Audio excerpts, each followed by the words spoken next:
jejak beliau dalam hal ini mungkin di bidang living lab gitu. Sebagai informasi awal, Bu Emenda merupakan salah satu gitu ya yang sangat membantu kami dalam penyusunan program program petunjuk teknis kali ini di dalam pendekatan living lab yang kami bangun melalui pendanaan LPDP.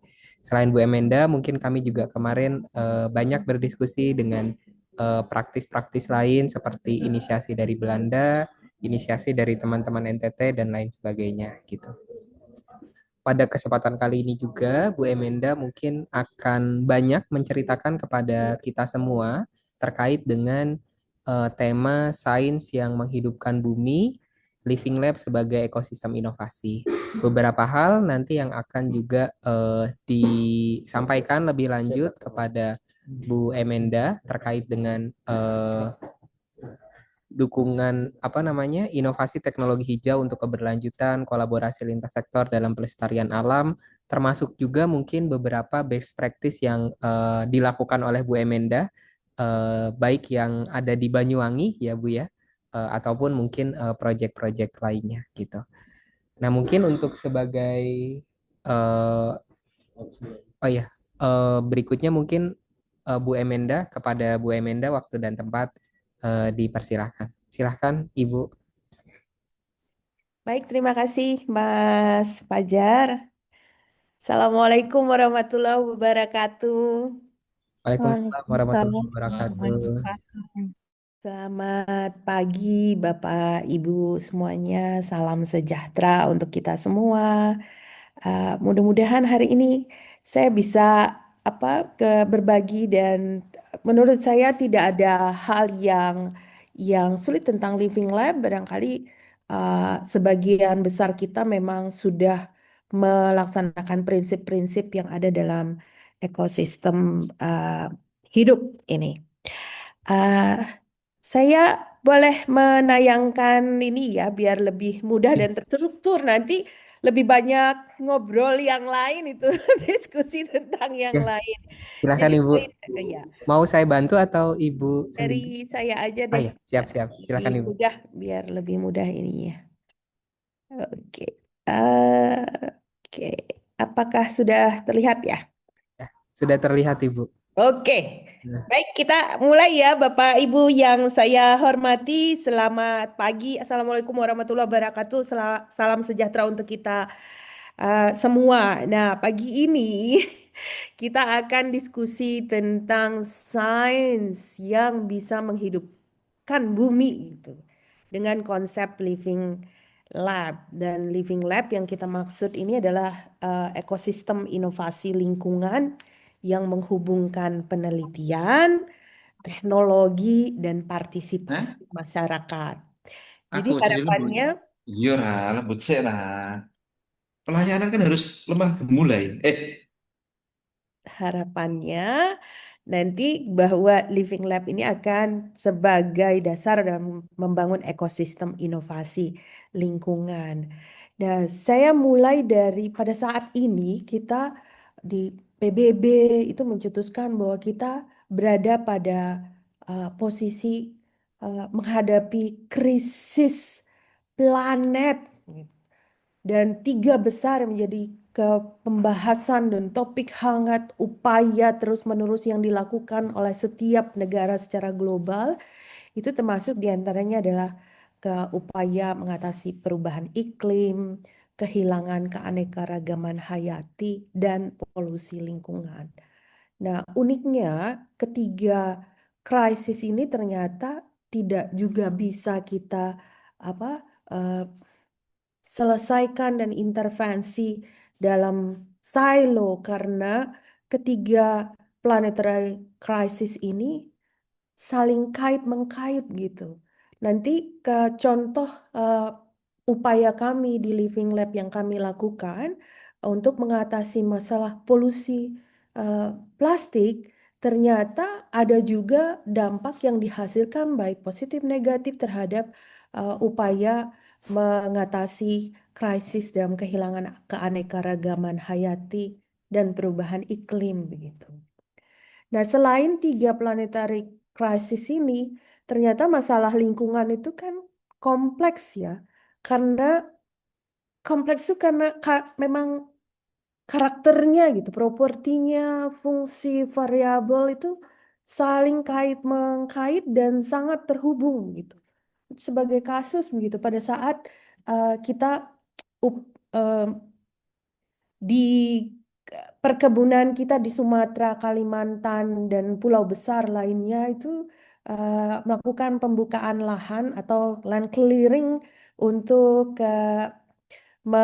apa namanya membersihkan itu bekas tanaman-tanaman yang dari proses produksi sebelumnya itu kan kita bakar begitu. Nah, ada asap yang dihasilkan. Nah, asap tuh nggak bisa di stop gitu. Dan ternyata boundary-nya itu batasnya itu bukan hanya cuma mengumpul terakumulasi di wilayah Indonesia, bisa sampai ke negara-negara tetangga begitu. Jadi kalau persoalan lingkungan tuh memang agak sedikit uh, sulit untuk bisa dilihat dari satu kompartemen saja. Misalnya memandangnya dari litosfer saja, tanah saja gitu, atau perubahan iklim dipandang sebagai suatu yang berhubungan dengan uh, atmosfer saja. Tidak bisa begitu gitu karena kompleksitas masalah lingkungan.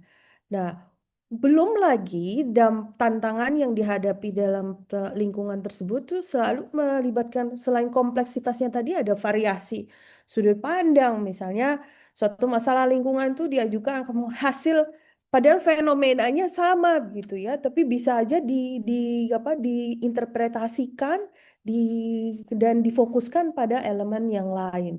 Dulu awal-awal kita memahami fenomena perubahan iklim pun para sains itu berada pada dua kubu. Ada yang memandang bahwa perubahan iklim tersebut itu adalah satu siklus yang natural begitu.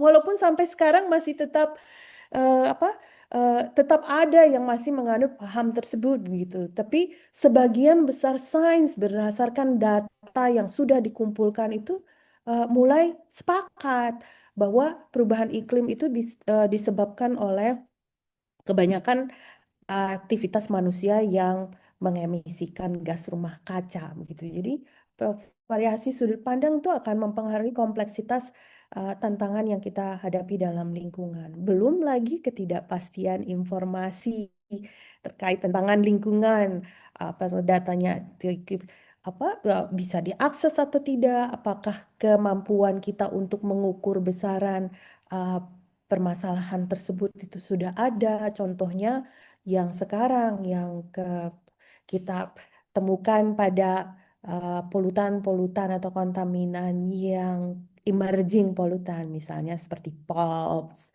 atau mikroplastik, nanoplastik, itu kemampuan kita sebagai sains, secara keilmuan, kecepatan kita untuk memahami masalah dan tantangan tersebut itu juga harus harus bisa cepat untuk bisa menggambarkan besaran tantangan dan permasalahan lingkungan yang dihadapi.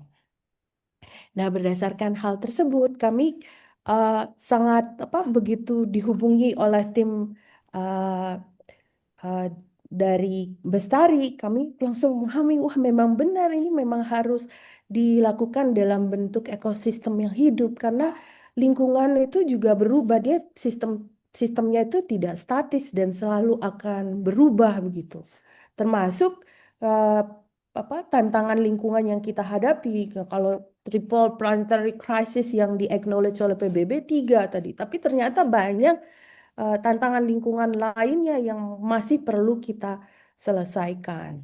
Nah, para saintis justru malah membuat apa sih yang menyebabkan kita berada pada resiko yang paling tinggi sehingga bumi ini tidak lagi berada pada kesetimbangan dan kestabilan agar kita bisa hidup nyaman di lingkungan. Kayak sekarang tuh sebenarnya kita apa berada pada posisi ada 9 batas yang sudah dikeluarkan oleh sains dan kita ternyata sudah lewat dari batas itu ada 6 hal yang sudah kita langgar. Jadi tinggal sisa lagi. Jadi sangat sangat banyak sekali persoalan lingkungan. Jadi pada saat program Bestari ini nanti diluncurkan dan memasukkan proposalnya, banyak sekali gaps ilmu pengetahuan dan upaya pemanfaatan ilmu pengetahuan tersebut yang yang masih terbuka luas begitu Bapak Ibu. Jadi tidak perlu takut.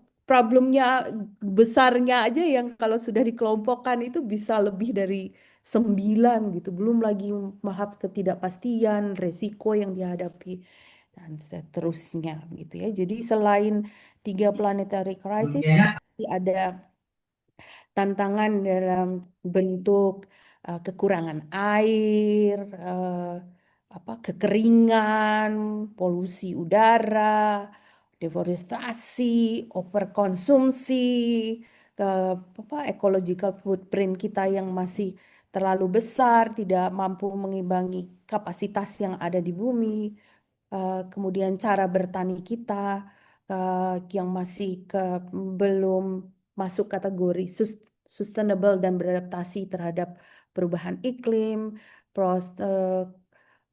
degradasi ke tanah, kemudian pengurangan natural resources kita. Jadi banyak banyak sekali sebenarnya permasalahan dan tantangan di lingkungan yang membutuhkan inovasi Bapak Ibu untuk bisa melakukan intervensi dan mengaplikasikan uh, apa ya uh, satu tidak hanya produk ya atau service atau metodologi uh, atau teknologi alat yang sangat dibutuhkan untuk bisa mengatasi permasalahan lingkungan ini.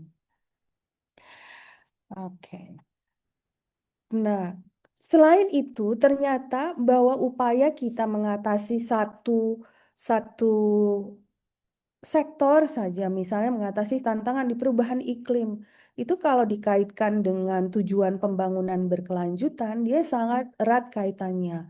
Pada saat kita mengatasi perubahan iklim, itu pada saat yang bersamaan dia akan berinteraksi juga dengan 16 tujuan pembangunan berkelanjutan yang lain. Mungkin Bapak Ibu semuanya sudah agak sedikit familiar dengan 17 tujuan pembangunan berkelanjutan ini. Nah, Indonesia sebagai salah satu negara yang meratifikasi hal ini, kita tetap berkomitmen.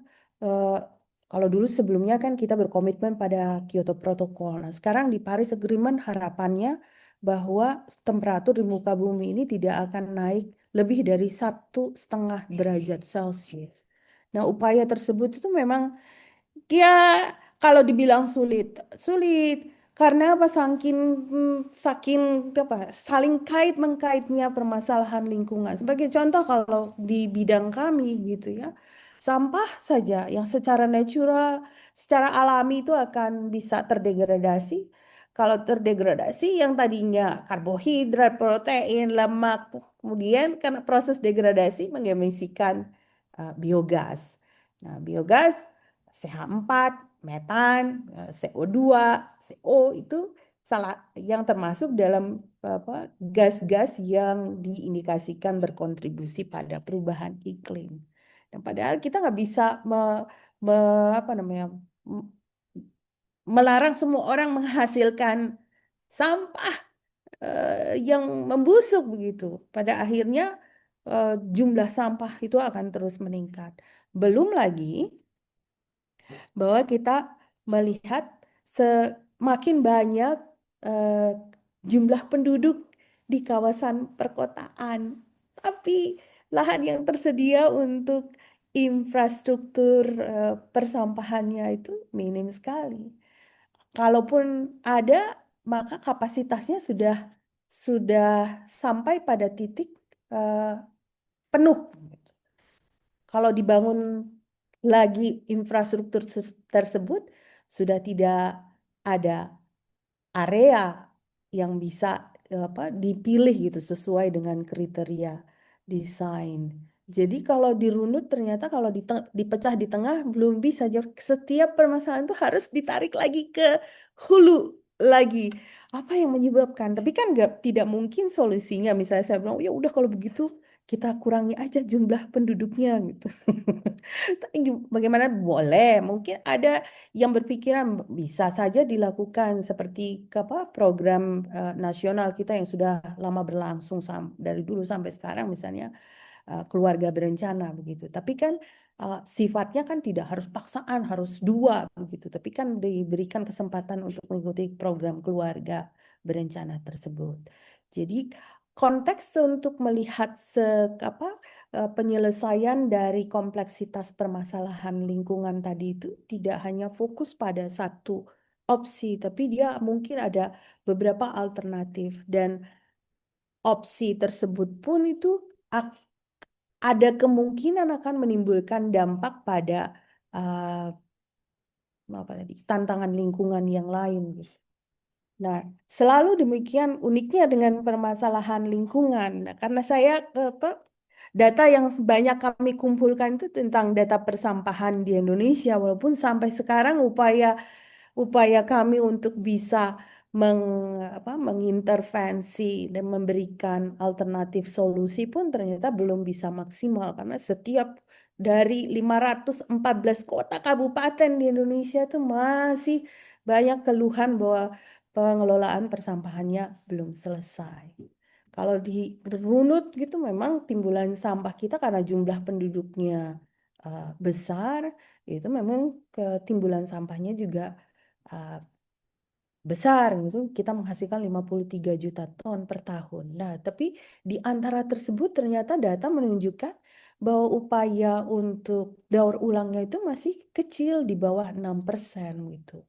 Nah, data inilah yang kita gunakan untuk melihat kembali apa sih sebenarnya yang apa pokok permasalahan yang akan dihadapi. Ini contoh aja sharing karena ke bagaimana data itu akan bisa merunut kita untuk melihat tantangan dan uh, persoalan lingkungan apa yang nantinya akan dikerjakan. Nah, ini tidak spesifik langsung harus ke pengelolaan persampahan, tapi salah satu uh, yang bisa kita jadikan contoh untuk melihat bahwa masih banyak gaps yang harus kita selesaikan dari dari pengetahuan yang kita miliki dan data yang kita miliki sampai akhirnya nanti dalam bentuk intervensi solusi uh, pengendalian lingkungannya. Contohnya, pengelolaan sampah ternyata sampah tidak terpilah di sumber. Belum lagi nanti kalau saya buka pertanyaan, nanti kalau kami sudah pilah di sumber, dikumpulkannya, diangkutnya, malah dicampur kembali gitu. Jadi belum lagi praktek kebiasaan kita, karena ternyata kalau saya di trennya di teknik lingkungan gitu, saya percaya bahwa teknologi akan mampu menyelesaikan permasalahan. Ternyata tidak semudah itu gitu. Karena Indonesia itu luas, budayanya berbeda-beda, persepsinya berbeda-beda, pemikiran tentang cara mengolah yang tepat itu juga berbeda-beda. Nah, praktek pembakaran sampah di Indonesia juga masih besar. Pembakarannya itu bukan pembakaran terkontrol ya, tapi pembakaran terbuka. Karena memang dari secara budaya dan historis dari dulu kita memang sudah melakukan hal tersebut gitu. Jadi kalau kita mengintervensi langsung misalnya, "Oh, tidak boleh melakukan pembakaran di halaman gitu. Nah, itu akan menjadi pertanyaan besar. Kurang lebih hal-hal sederhana ini yang membuka kami sadar bahwa teknologi yang kami impikan membangun fasilitas pengolahan persampahan dengan teknologi tertentu saja tidak cukup gitu. Jadi harus bisa memahami konteks perilaku masyarakat juga. Belum lagi hal yang lain karena kebiasaan dulu kita sampahnya ya memang masih kalau bahasa itunya kan masih senyawa senyawa yang bisa terdegradasi, senyawa organik yang mudah terdegradasi. Tapi kita lupa bahwa komposisi dan karakteristik sampah yang dihasilkan juga berbeda sekarang karena kita mengintroduksi material-material sintetis gitu. Tapi perubahan pola kebiasaan tersebut tidak diikuti dengan pemahaman tentang jenis dan karakteristik sampah yang dihasilkan. Nah, kurang lebih gitu, belum lagi yang kita lihat sekarang uh, banyak kesaling kait mengkait bahwa tidak hanya teknologi yang diperlukan, tapi perlunya ada tata kelola yang diperbaiki, bagaimana cara mendanai kegiatan tersebut, operasional tersebut untuk menyelesaikan masalah lingkungan, eh, organisasi apa yang menjalankan, bagaimana ke political landscape-nya, peraturan dan regulasi yang dibutuhkan adalah hal tersebut. Nah, kurang lebih itu adalah gambaran kompleksitas dari permasalahan lingkungan yang dihadapi, khusus kalau kita melihatnya dari kacamata eh, teknik lingkungan yang fokus pada bagaimana caranya mengatasi masalah persampahan slash polusi plastik di Indonesia. Nah, sesuai dengan yang di depan tadi, ternyata kan kita memahami kalau begitu tuh saling mengkait-mengkait, jadi nggak bisa dikerjakan tuh berdiri sendiri dan satu disiplin ilmu saja. Contohnya misalnya hanya dikerjakan oleh alumni-alumni yang memiliki pengetahuan dan ditrain khusus di teknik lingkungan. Ternyata tidak bisa begitu, jadi perlu adanya multidisiplin, interdisiplin, barangkali transdisiplin yang diperlukan. Nah, konsep inilah yang ada di dalam metodologi Living Lab. Jadi ada dua kata kunci kepenting selain kompleksitas permasalahan dan tantangan tadi yang harus dipertimbangkan dalam menggunakan metodologi Living Lab ini untuk mencari solusi dari permasalahan.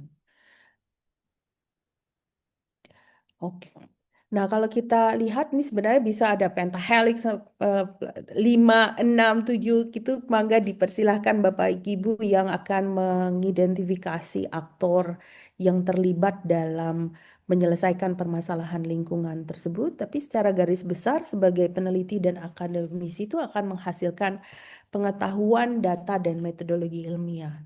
Kemudian saya tertarik sekali membaca salah satu artikel yang diterbitkan 2 tahun yang lalu.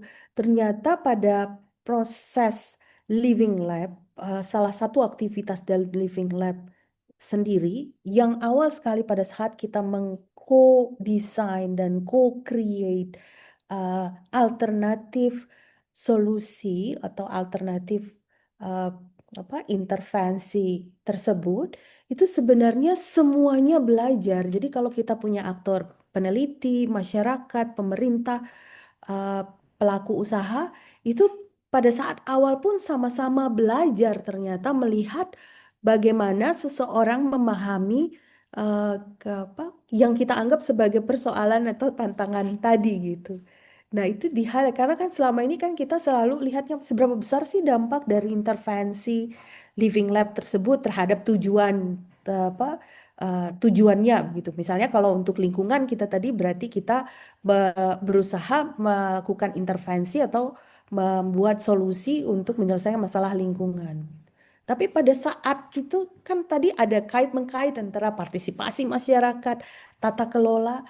Pada saat co-design itu sebenarnya semua belajar memahami, berusaha memahami permasalahannya. Nah, ini yang kalau secara metodologi ini yang masih jarang masih kita masih punya banyak gaps begitu. Karena kita selalu melihat oh di ujungnya ini bagaimana aplikasi dari metode Living Lab tersebut dan apa implikasinya terhadap tujuan yang sudah di-set di awal gitu. Nah, pada saat setiap proses langkah yang dilakukan di Living Lab tersebut ternyata ada proses belajar yang dilakukan oleh setiap aktor. Eh, Masyarakat itu adalah pelaku dan sekaligus pengguna utama solusi. Dan mereka juga punya local wisdom yang harusnya itu didengarkan oleh para peneliti, pemerintah, pelaku industri atau media massa untuk bisa juga di apa diterima dan kalau memungkinkan itu diadopsi dalam intervensi atau solusi yang dihasilkan. Ya, jadi kadang-kadang kan kita kalau apa akademisi itu merasa menggunakan kacamata akademik gitu ya, kita yang paling memahami gitu. Kita lupa bahwa ada lokal konteks yang memang diperlukan dalam mencari intervensi atau solusi apa yang perlu itu di apa dalam mengejar target kita tadi, termasuk di dalamnya local wisdom. Pemerintah pusat, pemerintah daerah itu membuat kebijakan regulasi yang dan menyediakan fasilitasnya. Dan industri termasuk di dalamnya adalah stakeholder dan aktor penting dalam uh, living lab ini. Oke. Sekarang ini kalau webinar itu sebenarnya agak sedikit ini saya nggak bisa melihat pesertanya pada saat yang bersamaan. Apakah? Oke. Bener-bener Bu. Jadi nanti saya ngomong sendiri terus pesertanya udah kabur ini. Oke. Nah, sekarang saya bagian pertama itu adalah pengantar, berarti sebenarnya kita punya banyak sekali tantangan di lingkungan, poinnya itu key message-nya. Dan itu sangat kompleks, saling berinteraksi. Kadang-kadang kita fokus satu, ternyata yang kita fokuskan itu akan berdampak pada aktivitas yang lain gitu. Sebelum saya lanjutkan ke peran Living Lab dan contoh yang kami kerjakan di Living Lab di salah satu kecamatan di Jawa Timur. Saya stop ini dulu ya karena kan ini udah berapa menit nih? 20 20 menit lebih gitu. Karena kalau terus aja namanya dosen ya Bapak Ibu ya, pasti langsung aja maunya bicara terus gitu. Kalau saya berikan kesempatan untuk bisa memahami dari kalau tertarik dari aspek ke lingkungan, bagaimana Living Lab berperan sebelum kita masuk ke dalam presentasi berikutnya. Baik. Mau kita sambil buka tanya jawab dulu mungkin Bu Emenda? Boleh, saya rasa lebih bagus berinteraksi gitu. Tadi ininya Ya. aja, apa namanya, triggernya aja untuk berdiskusi. Ya, silahkan Bapak Ibu. Mungkin untuk kesempatan kali ini sebelum mulai ke diskusi tanya jawab, kami dari PMO Program Bestari Saintek juga menginformasikan kepada Bapak Ibu bahwa sosialisasi pertama kita sampai dengan web series kali ini semuanya sudah disatukan dalam link materi yang sudah kami kirimkan. Jadi Bapak Ibu bisa akses semuanya. Jika Bapak Ibu juga mengalami kendala bantuan teknis di IT, nanti Bapak Ibu juga bisa isi linknya. Kita juga ada grup bersama Bu Emenda untuk memudahkan diskusi secara WhatsApp, sekaligus juga untuk presensi kegiatan hari ini. Nah, untuk sesi tanya jawab kali ini mungkin nanti akan ada lagi di akhir, tapi untuk yang saat ini fokus ke materi yang tadi disampaikan. Boleh sekali, semisal ragu dengan, sepertinya banyak yang ragu gitu, Bu Emenda terkait dengan apa namanya ajuannya, semisal bingung dan lain sebagainya, butuh validasi dan lain sebagainya, disampaikan saja lebih lanjut gitu. Nah, di sini sudah ada Bu Saidah Ubara ya.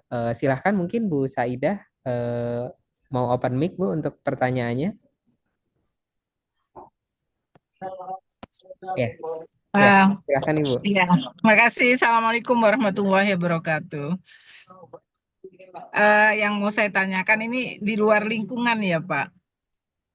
Saya menghadapi masalah sebenarnya di satu tempat dia penghasil produk unggulannya ada, kemudian ada hasil tanaman yang lain, tapi aspek yang perlu ditangani itu banyak. Jadi ada beberapa, ada aspek produksi, ada aspek manajemennya, kemudian ada aspek pemasaran. Nah, apakah di dalam program Bestari ini dibatasi karena masalahnya kan hanya 1 tahun.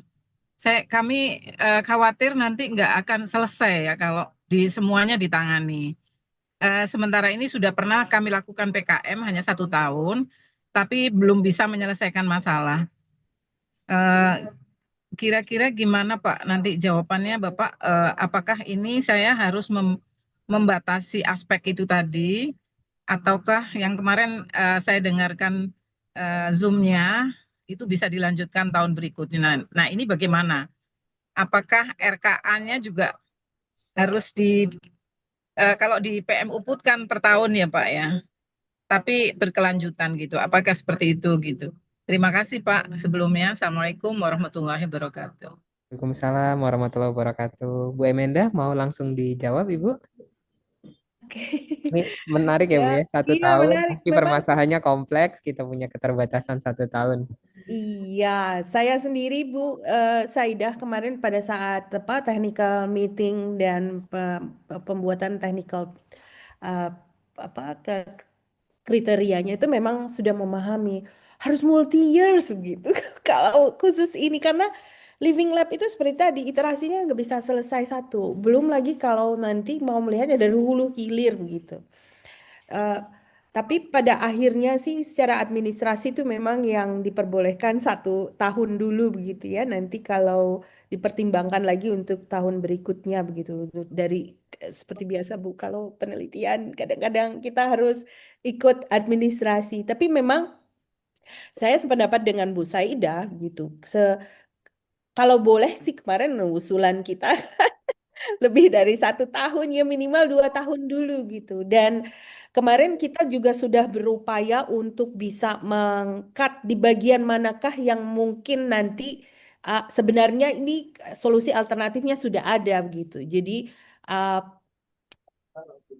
salah satu ya Bu ya, mungkin yang dilihat kalau tadi ada produksi pemasaran, Ibu mungkin pilih salah satu yang mana yang di user testingkan untuk 1 tahun ini gitu. Jadi sudah ada solusi alternatifnya. Barangkali itu adalah salah satu cara uh, yang bisa kita lakukan untuk mengatasi keterbatasan waktu gitu. Tapi kalau secara konsep dan prinsip saya sependapat dengan Bu Saidah itu memang kalau kita mau dari hulu ke hilir kompleksitas masalah menyelesaikan masalah semuanya ya memang tidak akan bisa diselesaikan dalam 1 tahun.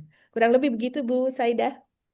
Mohon maaf Bu, jadi proposal yang kami ajukan itu kita batasi ya dengan yang bisa diselesaikan dalam waktu 1 tahun begitu ya Bu. Ya, sesuai dengan output yang diharapkan. Jadi kan dia kan harus jelas ya kan masuknya applied jadinya ini berarti harus ada ya ada hasil apakah dari user testingnya itu misalnya kita udah dapat barrier tuh apa sih barriernya dari sisi teknologi dari sisi apa market dari sisi industri dari yang dan seterusnya gitu. Jadi nanti eh, untuk yang berikutnya berarti kita harus ikut call berikutnya lagi dengan proposal baru dengan testing yang berikutnya. Kalau masih ingin melihat apakah solusi dan alternatif yang kita dan intervensi yang kita berikan tadi itu em, apa namanya?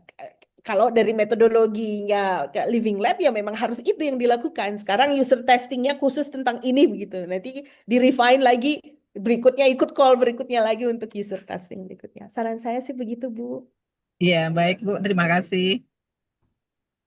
Baik, terima kasih banyak Bu Saida.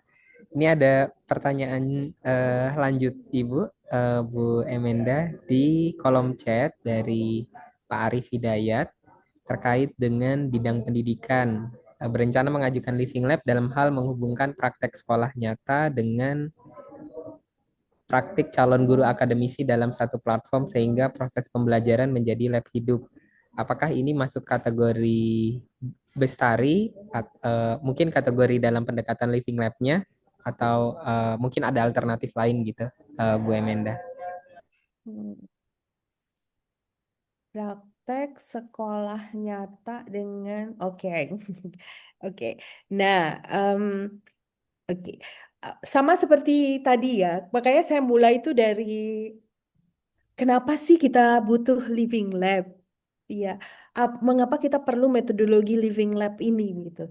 Kalau problemnya straightforward misalnya, oh saya mau mentrain guru baru misalnya dengan kemampuan tertentu uh, tanpa ada misalnya apakah pengaruh ini akan mempengaruhi yang lain itu kan em, satu arah ya. Mudah-mudahan pemahaman saya benar ya Pak Arif. Jadi kalau straightforward tidak akan pernah bisa diselesaikan sekali dan kita tidak perlu menggali-gali ke apa eh, permasalahan di awal harusnya tidak perlu juga sih ke metode living lab-nya. Tapi jika seperti tadi bahwa training tersebut itu akan mempengaruhi ke bidang yang lain. Nah, itu mungkin masuk ke dalam skema ini gitu. Tapi kalau apa apalagi yang sifatnya rutin gitu ya, memang selalu dilakukan. Nah, itu harusnya bukan masuk ke dalam bagian ke metodologi living lab. Mudah-mudahan bisa menjawab, Pak. Baik, mungkin satu lagi ya Bu Emenda sebelum kita lanjut ya. Ini ada Ibu Jenny dari Poltek Tual. Silahkan Ibu. Ya, terima kasih Pak Cahyono, Ibu narasumber yang kami hormati. Yang ingin saya tanyakan di sini Bu terkait dengan pengusulan proposal ini. Kebetulan saya dalam hal ini sementara mengembangkan produk biodegradable plastik dari rumput laut. Nah, yang ingin saya tanyakan Bu, di dalam persyaratan itu adalah untuk living lab itu industri, kemudian akademisi, masyarakat, dan pemerintah. Mungkin karena kami di sini adalah daerah yang paling sangat kecil, Bu, yang titik di kalau kita lihat di peta itu sangat kecil, Bu. Kami tidak memiliki industri besar. Seperti itu, Bu. Nah, apakah yang dimaksudkan di sini industri besar, industri kecil, menengah, ataukah yang UMKM itu loh, Bu? Yang persyaratannya misalnya dia baru berjalan 2 tahun, ataukah 1 tahun di dalam berproduksi. Seperti itu, Bu. Apakah kami bisa dibantu di daerah ini, ataukah mungkin tanpa UMKM misalnya seperti itu. Dari tahun yang pertama mungkin kami masih bisa bekerja sama dengan pemerintah daerah, dalam hal ini Dinas Perikanan, Dinas Pariwisata, yang bagaimana saya bisa mengembangkan plastik biodegradable ini untuk mengurangi sampah yang ada di daerah pesisir, tempat wisata yang sangat luar biasa di daerah kami, pasir terindah di dunia lah Bu, seperti itu. Mungkin itu saja pertanyaan yang perlu saya tanyakan. Terima kasih Ibu, terima kasih Pak Fajar. Thank you. Baik, terima kasih banyak Bu Jenny. Silahkan Ibu. Baik, Bu Seni, selamat pagi menjelang siang ya kalau Ya, dari timur. ya, di sini. Kalau pendapat saya sih, saya nggak kalau saya yang ditanya, saya nggak concern harus besar atau kecil. Yang penting industrinya itu ditanya. Apalagi ini kan berhubungan dengan menghasilkan satu produk. Apakah sebut UMKM yang ada di sana pun ya boleh, atau industri kecil atau startup. Justru kami dulu Bu, industrinya memang kami bekerja sama ada yang besar, tapi pada saat pelaksanaannya kami menggunakan startup juga gitu untuk bisa menjembatani antara masyarakat dan industrinya gitu. Nah, kalau untuk daerah kecil misalnya industrinya juga baru berdiri, baru memahami bagaimana caranya membuat dan memproduksi biodegradable plastik gitu. Tapi kan memang tadi fokus permasalahannya itu udah diidentifikasi, Bu. Ini menyelesaikan masalah polusi lingkungan gitu. Nah, itu di highlight kompleksitas tersebut, tapi memperkenalkan plastik biodegradable pun kan harus ada keberterimaan masyarakat.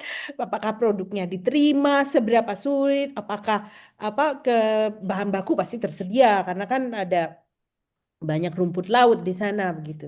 Tapi apakah rumput laut itu yang diambil khusus untuk memproduksi ini akan mengganggu kebutuhan yang lain gitu? Karena kita kan ujungnya ke arah sustainability. Apakah selama ini rumput laut lebih diutamakan untuk menghasilkan, menambah intake nutrien,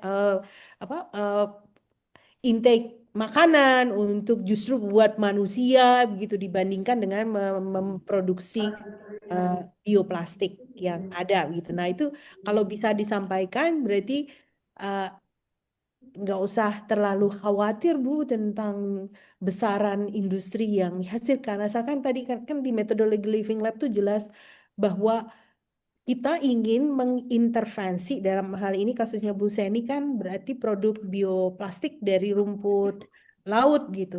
Apakah upaya memproduksi bioplastik itu akan membantu value change yang lain yang selama ini sudah ada gitu. Sebenarnya kan rumput laut misalnya ya udah diambil untuk yang utama gitu, kebutuhan utama dulu gitu.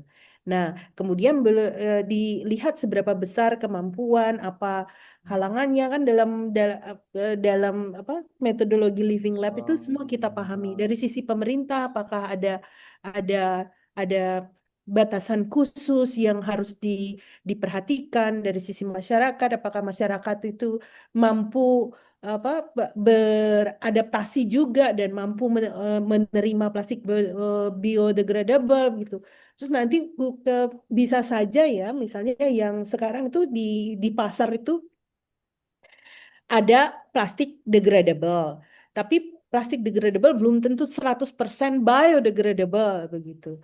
Nah, tapi disebutkan bahwa ini bisa dikomposkan gitu. Tapi ternyata lupa ada bahan pengetahuan yang diperlukan oleh masyarakat yang dimaksud dengan pengomposan dari plastik degradable tersebut itu adalah pengomposan engineering gitu, direkayasa dulu, tidak bisa seperti kulit pisang yang kalau kita buang tuh langsung terdegradasi misalnya. Jadi ada apa namanya ke ilustrasi bahwa intervensi solusi ini tadi itu tidak akan mengganggu atau menjadi penghalang pada aktivitas yang lain. Jadi nggak usah terlalu khawatir Bu Seni tentang mudah-mudahan ini se apa dalam kriteria itu juga tidak dinyatakan industrinya harus sekelas food and beverage industri besar sekelas Unilever atau sekelas Danone gitu kan tidak seperti itu juga. Baik, Ibu. Mudah-mudahan benar ya Pak Fajar ya. Oh, Kalau betul banget, Bu. Ya, Aman, soalnya terima kasih khawatir banyak juga Bu Bu Ceni. kalau Ada tanggapan dulu mungkin Bu Ceni sebelum ya, kita lanjut. silakan. Ya, jadi maksud saya itu karena saya khawatir ketika kita sudah mencoba melakukan proposal dan submit ternyata harus ada industri besar seperti itu. Karena memang saya sudah mencoba Bu untuk membuat plastik biodegradable itu. Jadi ada produk pertamanya itu kita jadikan sebagai plastik dan limbahnya itu juga kita manfaatin sebagai liquid premium untuk pupuk. Seperti itu Bu. Jadi itu yang kami harapkan ke sana dari untuk membuat plastik-plastik itu juga yang kami desain itu ada plastik yang sudah langsung dibungkus makanan gitu Bu. Jadi kita makan plastik itu langsung dengan makanannya. Jadi memang higienitasnya itu terjamin seperti itu. Jadi dia benar-benar biodegradable banget gitu. Terima kasih Bu untuk masukannya. Semoga Ya, kita bisa memenuhi persyaratan. baik, terima kasih banyak Bu Ceni atas apa namanya ruang diskusi. Bu Emenda mau kita lanjut paparannya dulu atau mau tanya jawab kembali nih masih ada satu orang juga nih Bu untuk. Mangga aja. Ah ya, satu lagi mungkin ya Bu ya. Ya, boleh. Soalnya saya lihat sebenarnya ini semangatnya tuh melihat apa bisa nggak bisa apa membuat proposal untuk call-nya kan ya. Jadi kalau Betul. tadi itu hanya memberikan perspektif gitu, kita banyak apa ya kalau mau dihubungkan living lab dengan menyelesaikan tantangan lingkungan banyak sekali yang masih lowong yang kita perlu mendekatkan antara sains dan kebutuhan aplikasinya di masyarakat gitu. Izin bertanya, Prof. Eh, sebentar Ibu, mungkin raise hand dulu ya Bu ya. Nanti biar Oke, siap. urutannya agak ya Bapak Ibu yang lain biar nanti kebagian juga. Silahkan mungkin Ibu Ismi dari Poltek Bosowa. Bismillahirrahmanirrahim. Terima kasih Mas Fajar, Prof. Emenda atas kesempatan yang diberikan. Jadi mungkin perihal tentang penelitian saya sebelumnya. Jadi kami itu pernah melakukan penelitian di suatu pulau. Jadi masalah pulau itu di awalnya adalah salah satu mesin pengolah plastik yang kemudian tidak dimanfaatkan karena masalah keterbatasan listrik. Jadi itu sudah ada solusinya dari hasil penelitian kami kemarin. Kemudian yang menjadi masalah adalah masalah penanganan sampah yang ada di pulau itu. Yang itu mungkin akan kemudian akan kami jadikan sebagai materi untuk program bestari ini. Jadi Tapi Kalau dalam hal ini ada mungkin saya agak bingung juga di kondisi yang ada di lapangan bahwa eh, di lapangan itu memang waktu kemarin kami lebih ke anorganik. Tetapi sekarang memang program pemerintah juga mendukung program pengolahan sampah organik. Jadi satu hal yang mungkin kami mau samakan dengan program pemerintah di satu sisi dan kemudian melanjutkan dengan program yang sebelumnya kami lakukan. Apakah dengan eh, apa namanya dua case yang kami angkat ini organik dan anorganik, kemudian masalah sosial dari masyarakat itu bagaimana mereka harus dikuatkan cara memilah sampah dan lain-lain itu apakah itu diramu bisa di dalam satu program ini atau mungkin saya perlu ambil ininya saja seperti itu Bu. Mungkin butuh arahannya Bu. Terima kasih. Bu Emenda, saya jadi ingat paper Ibu. Sepertinya mirip, Bu. iya benar. Baik. Jadi begini Bu, kan kalau kalau dari awal kita menggunakan metodologi Living Lab itu kita nggak akan apa namanya terima alat yang kalau kita nggak punya listriknya nggak kuat. Iya, karena itu salah satu yang memang harus apa namanya yang dikejar dan ternyata ditangkap oleh DT Saintek di dalam program Bestari ini gitu. Jadi uh, nah memang harusnya itu bisa dihindari Bu. Tapi terlepas dari itu dihindari, tapi sebenarnya Ibu sudah berupaya menghasilkan alternatif untuk bisa mengatasi mengatasi ketidaktersediaannya listrik dan daya listrik yang di kepulauan.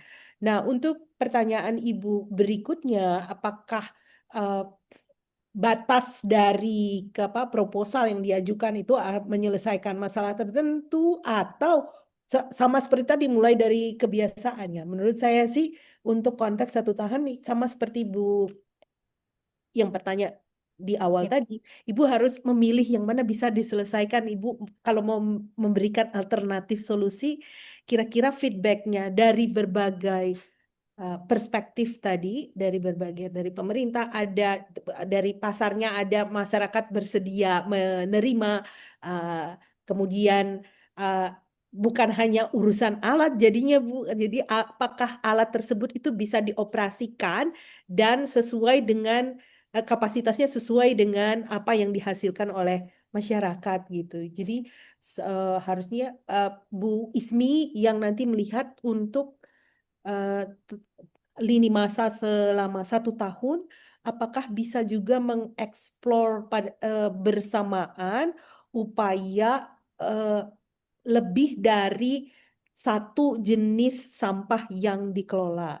Tapi kalau lihat metodologi kan sebenarnya kita apa namanya instrumen yang kita gunakan itu kan sama ya Bu, cuma untuk bisa memahami apa apa kendalanya, apa yang dirasakan pengguna operator alatnya, masyarakat yang membuang sampahnya, itu kan perlu waktu lumayan Bu. Satu responden itu mungkin Ibu bisa 30 menit sendiri gitu ya, untuk satu case, satu alternatif solusi. Kalau Ibu punya beberapa, berarti waktu yang dibutuhkan lebih banyak. Nah, itu yang mudah-mudahan bisa jadi bahan pertimbangan Bu Ismi dalam menentukan apa saja yang dimasukkan dalam kok. Ya, terima kasih banyak, Prof. Baik, Bu Ismi, terima kasih banyak, Ibu. Ini sepertinya semakin banyak yang bertanya, Bu Emenda. Bagaimana, Ibu? Mangga aja sih kayak kayak gini saya ikut Pak Mas Fajar aja lah. Ya, tapi Ya, ibu-ibu ini maksudnya tuh saya berdasarkan pengalaman kami yang sudah kami lakukan Living Lab sebelumnya ya. Jadi mohon dicermati tadi jadi alasan administrasi, logistik tuh ternyata penting dalam menyelesaikan apa namanya proses sebagian dari proses Living Lab ini gitu. Itu yang jadi bahan pertimbangan. mungkin saya usul Bu untuk bisa dilanjutkan yang paparannya agar tadi apa rekan-rekan Bapak Ibu juga bisa jadi lebih tergambar gitu terkait dengan itunya. Silakan Ibu. Oke, baik. Saya lanjut dulu ya, Bapak Ibu. Nanti kita lanjut apa nih ke 15 menit begitu ya. Setelah itu saya akan stop dulu lagi dan kita akan terima pertanyaan lagi gitu ya untuk bisa memudahkan. Mudah-mudahan bisa selesai sampai kasus kita sederhana aja gitu. Sederhana aja dan itu juga tidak kita selesaikan dalam 1 tahun untuk hal yang sederhana. Jadi bisa jadi gambaran Bapak Ibu untuk bisa memilah-milih yang mana yang akan dimasukkan ke dalam proposal. Oke. Untuk dia nih, untuk Izin Mas, Iya, izin Ibu. Mas Fajar. Eh, ya, silakan Ibu. Saya ya, izin dulu Bu Wadirdi. Assalamualaikum warahmatullahi wabarakatuh. Salam kenal, Prof. Saya Waalaikumsalam. Mahyati dari Politeknik Negeri Ujung Pandang, Prof. Assalamualaikum. Aduh, kenapa tidak? Waalaikumsalam. Ibu suaranya agak sedikit Agak putus ya. agak putus-putus Bu. Iya, iya mungkin jaringan di sini yang tidak. Apa suara Prof? Mangga Bu, dilanjutkan aja tapi memang suaranya Ya, agak terputus-putus. ya, izin Prof. Sama dengan Ibu Ismi, saya juga pemerhati lingkungan Prof. Sekarang ini izin kami berada di Konsorsium Baterai Nasional Prof. Yang kemarin dari Kementerian Bima, Kementerian Ristek Dikti. Kedengaran ya Prof? Kedengaran Ibu? Ada. Oke, ini juga maaf saya lagi pakai HP jadi tidak terlalu ini. Saya langsung to the point ya, Prof. Satu di daerah kami itu salah satu daerah itu ada penghasil jagung yang terbanyak di Sulawesi Selatan, Prof. Kenapa tidak bisa?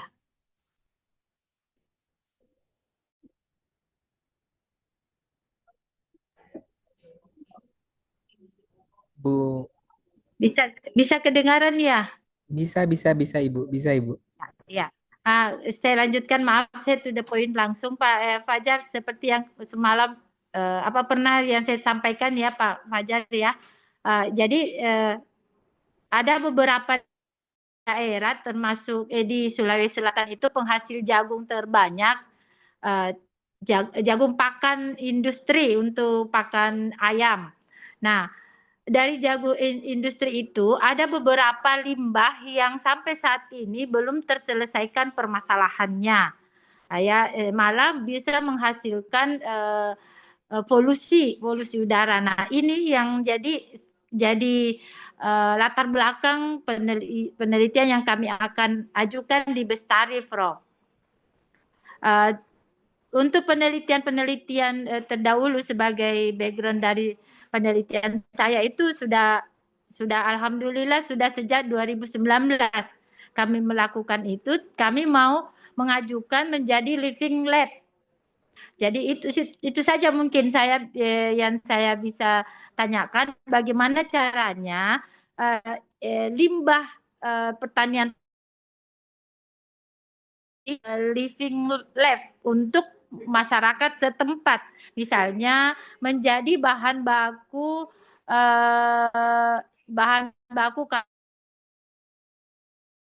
aktif bersertifikasi misalnya, atau untuk bahan-bahan yang lain, Prof.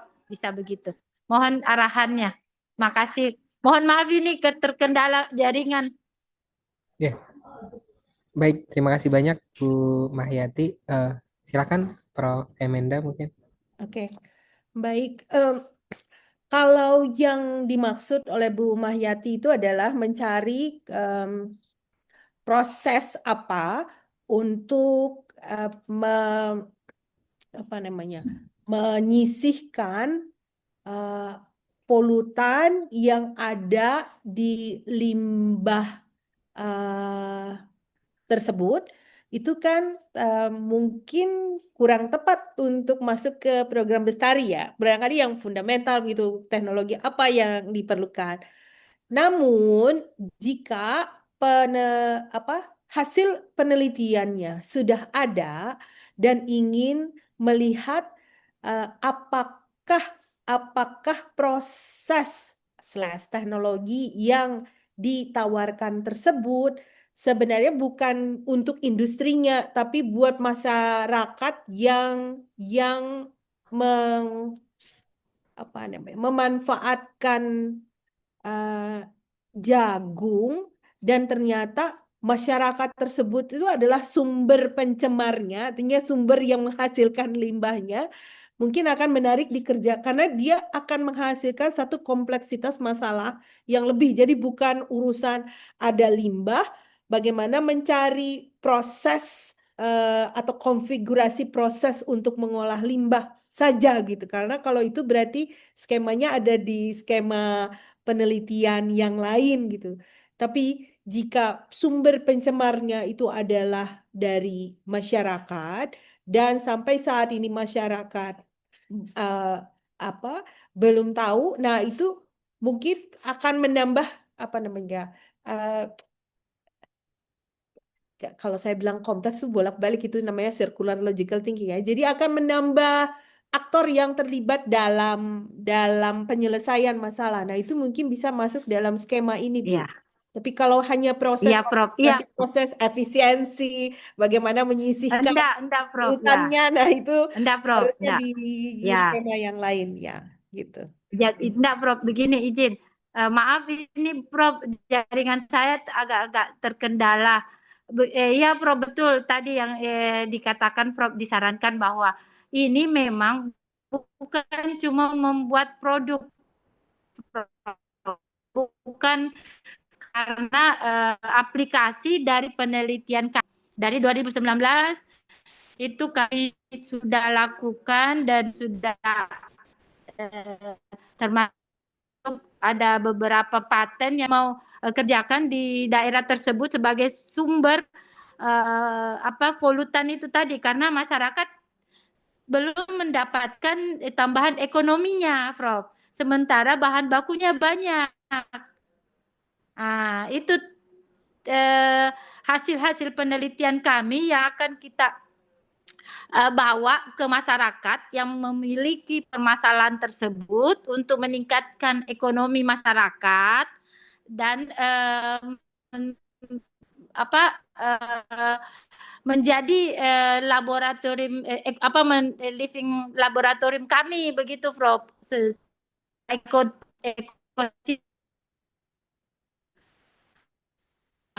Begitu. Mungkin begitu, Prof.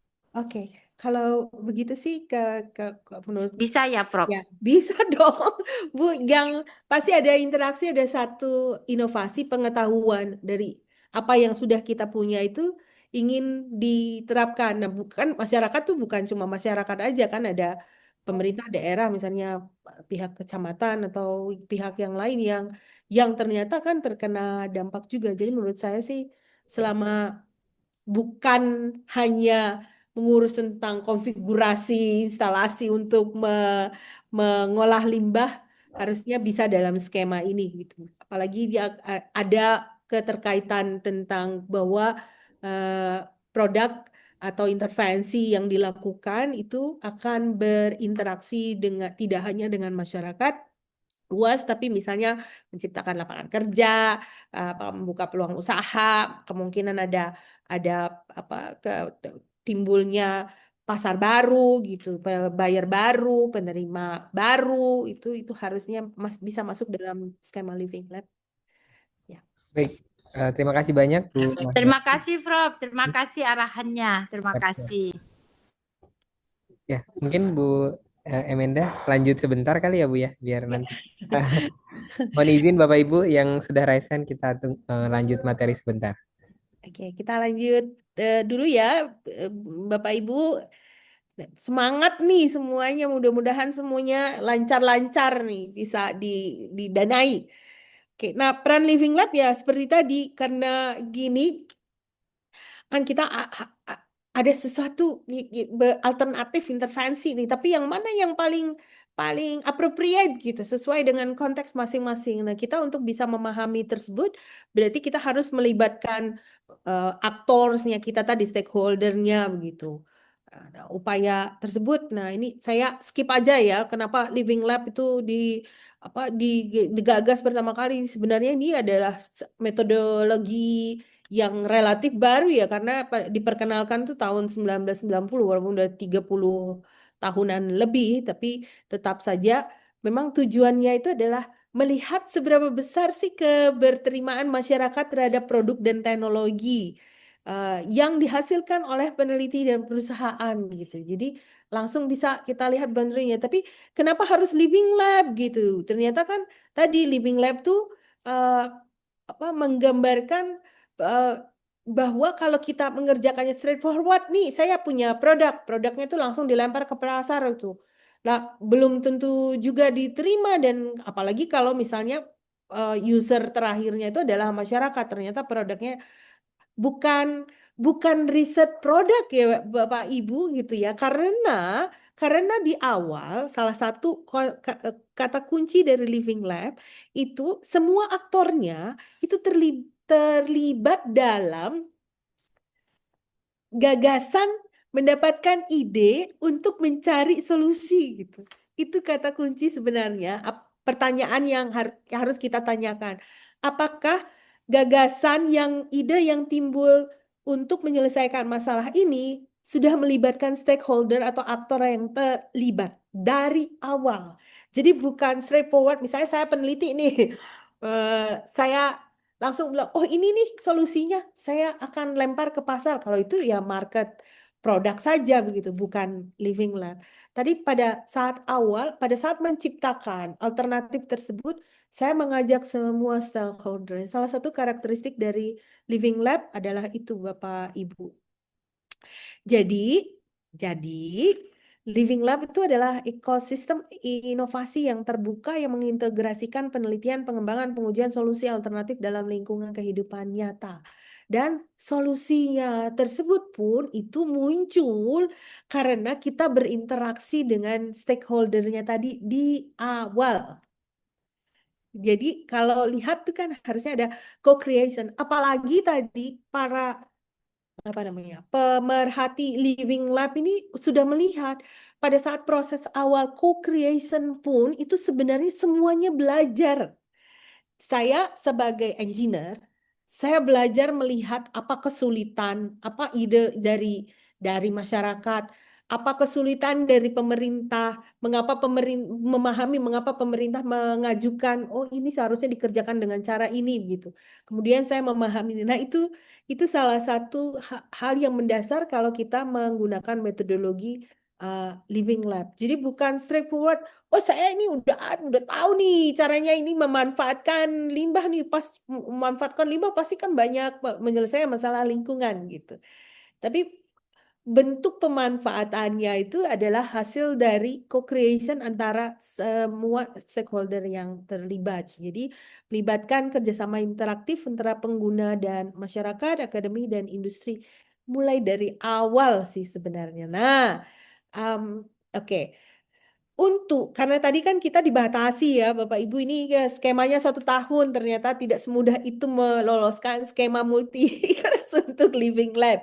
Jadi kita harus memberikan gambaran, mungkin hintnya begitu ya, memberikan gambaran bahwa proses ini misalnya kita cut proses metodologi Living Lab-nya itu di ujung gitu. Tapi di awal di background studinya setelah digambarkan bahwa proses metodologi Living Lab dalam co-creation-nya itu tidak bukan tiba-tiba ujuk-ujuk saya udah punya produk ini dari hasil penelitian kami sebelumnya, langsung ingin dilihat bagaimana keberterimaan masyarakat gitu. Nah, kalau kalau saya memahaminya itu belum melakukan keseluruhan living lab. Nah, kalaupun kita dibatasi oleh waktu, yang Bapak Ibu bisa lakukan adalah menceritakan secara kronologis bahwa proses co-creation dan eksplorasinya itu sudah dilakukan sebelumnya sampai kita pada upaya yang eksperimennya, misalnya di user testing. Eh, tahap uji coba nyata di lingkungan. Tapi pada saat tahap uji coba nyata di lingkungan itu kan bukan sesuatu yang baru bagi masyarakat karena masyarakatnya sudah dilibatkan dari awal dan hasilnya pun harusnya bisa tergambarkan dari laporan Bapak Ibu gitu dibandingkan dengan misalnya yang tadi kita sebagai apa peneliti menghasilkan produk atau alternatif intervensi tanpa ada berinteraksi dengan stakeholder yang lain gitu. Eh, itu salah satu karakteristik penting dan kalau yang ini sih masih agak sedikit abu-abu ya, tapi kalau lihat prosesnya tadi bahwa memang harus user centric, harus real world eksperimen, berarti ya kondisi di lapangan yang sebenarnya yang kita uji coba melibatkan multi stakeholder collaboration. Ya, ini harus tergambarkan. Kalaupun seperti tadi saran kami supaya secara administrasi dan logistik itu memenuhi, kita memberikan background bahwa penelitian ini sudah melakukan tahapan-tahapan sebelumnya di awal dan untuk 1 tahun ini ingin melanjutkan pada tahapan berikutnya begitu. Kalaupun belum selesai kan namanya living lab, living gitu kan. Ekosistemnya hidup kalau kata Pak Yudi berarti harus harus tetap berarti harus diperbaiki lagi, refine lagi dan seterusnya. Tidak tidak dalam 1 tahun ini, mungkin kita targetnya ini 1-2 kali user testing, 1-2 kali refinery atau misalnya hanya mampu sampai 1 kali. Nah, itu yang kita lakukan. Tentang creation dan melibatkan stakeholdernya di awal tuh harus bisa digambarkan dalam proposal. Saran saya sih begitu Bapak Ibu. Ini saya skip aja ya benchmarking karena ada beberapa di Indonesia pun sudah mulai ada itu dengan skala kota melakukan proses living lab, jadi ekosistem hidupnya diharapkan. Nah ini contoh yang kami kerjakan dengan beberapa peneliti dari BRIN dan beberapa universitas di Indonesia, ada ITS, ada ESA Unggul, ada Erlangga, Universitas Erlangga, kemudian ada apa lagi di Ponorogo ini kami lakukan mengimplementasikan living lab tapi punten Bapak Ibu tadi yang ke universitas yang kami sebutkan belum masuk di dalam logonya belum masuk dalam ini.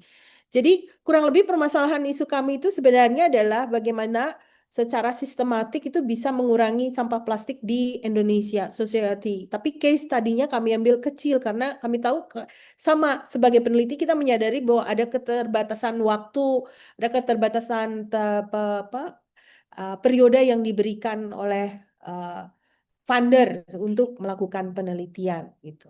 Nah, saya mungkin stop di sini dulu ya Mas Fajar sebelum saya share apa yang kami lakukan di Banyuwangi. Kita lihat bahwa metodologinya tadi udah bisa dipahami oleh Bapak dan Ibu sebelumnya. Jadi pertanyaan yang tadi itu karena kan belum masuk ya poinnya. Tapi karena ada problem administrasi dan logistik yang harus bisa kita, tapi menjelaskan bahwa proses living lab dari awalnya itu memang sudah dilakukan, bukan ujuk-ujuk seperti riset pasar dari produk gitu, berbeda dengan living lab. Ya. Baik, terima kasih banyak Bu Emenda. Semakin jelas ya Bapak Ibu ya. Mudah-mudahan tadi ada beberapa pertanyaan yang sepertinya terjawab dengan materi. Nanti bisa paralel untuk Bapak Ibu juga iterasi lebih lanjut gitu. Nah, di sini sudah ada Bu Endang, Visia. Silahkan mungkin Bu Endang. Ya, bisa kedengaran Bisa, Pak Fajar dengan Prof. Emenda? bisa Ibu. Baik, Assalamualaikum warahmatullahi wabarakatuh. Selamat siang, Prof. dengan Bapak Fajar. Nah, Yang di Ibu. sini yang ingin saya tanyakan, Nah, yang pertama itu kan kelompok atau tim kami akan mengangkat tema tentang apa?